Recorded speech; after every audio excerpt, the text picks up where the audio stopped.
د کاریدونکي میتود له لارې جین بیرته ترلاسه کیږي، ګنې پرته له دې به پخوا مړه شوي وای. له دې لارې جینټیکي تنوع غښتلي کیږي. دا چاره کولی شي نفوس د همخونو د تکثیر او ناروغیو د اغیزو په وړاندې مقاومه کړي او ښایي ان په دې کې مرسته وکړي چې ځان د اقلیم د بدلون په وړاندې په ښه ډول عیار کړي. د تنوع له لاسه ورکول د وجودي اصالت لپاره یو ګواښ دی چې موږ ورسره مخامخ یو. دا د نباتاتو د القاء عمل او د خوړو او اوبو اساسي منابع له خطر سره مخامخ کوي. بېوزلي هیوادونه له ډېر خطر سره مخ دي. د حیواناتو د ډولونو له منځه تلو کچه ډېره لوړه ده. له 1970 میلادي کال راهیسې تعداد شاوخوا 80 سلنه راټیټ شوی او نن ورځ امکان لري چې موږ هره ورځ تر 1500 انواعو پورې له لاسه ورکړو. د نړۍ په کچه تحقیق کوونکي دې ته متوجه شوي دي او په لابراتوارونو، جوبڼونو او د جین په بانکونو کې چې څومره ارثي مواد مومي راټولوي او خوندي کوي یې.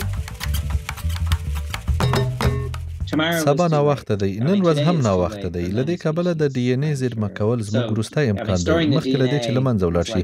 په دې ډول به موږ حد اقل جینټیکي میراث ولرو.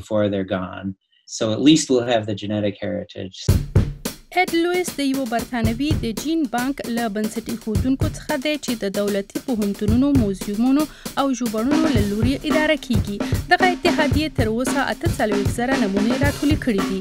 په دې ترڅ کې چې په لویدیځه نړۍ کې تر ټولو زیات په امریکا متحده ایالاتو کې د کلون مهمې تجربې ترسره کیږي، په ټوله دنیا کې حکومتونو هم د ډي ان اې د نمونو د راټولولو چاره ګړندۍ کړې ده. له هند نیولې تر چین پورې او د امازون په سیمو کې چیرې چې تحقیق کوونکي له ګواښ سره د مخامخو حیواناتو د انواعو نمونې راټولولو د جبران لپاره په ټکنالوژۍ تکیه کوي. دا لږ تر لږه په دې کې مرسته کوي چې دغه معلومات ولرو. که چیرې یوازې یو نوع هم وژغورل شي نو په دې ارزي. په ټوله نړۍ کې تر 1000 زیات ژوبڼونه او تحقیقاتي مرکزونه د وحشي حیواناتو د مرسته شوي تکثیر لپاره کار کوي چې پکې 4 پروژې شامل دي او په ځانګړي ډول د طبیعت د محافظت د کلون پر کار بوخت دي. د جینټیکي تنوع د ساتلو لپاره سیالي پیل شوې ده او د کلون په مرسته ښایي ځینې انواع وژغورل شي. خو د هغې لګښت او اوږدمهاله اغیزې چې لا تر اوسه معلومې نه دي، کارپوهان په دې نظر دي چې دا به غوره وي چې پر موجودې بیولوژیکي تنوع تمرکز وشي. هغه څه چې اوس یې له لاسه ورکوو ښایي یو وخت به بیا په رغولو وتوانیږو. دغه ډول پوښتنې باید ټکنالوژي په تحرک راولي چې په راتلونکي کې به هم پاتې وي.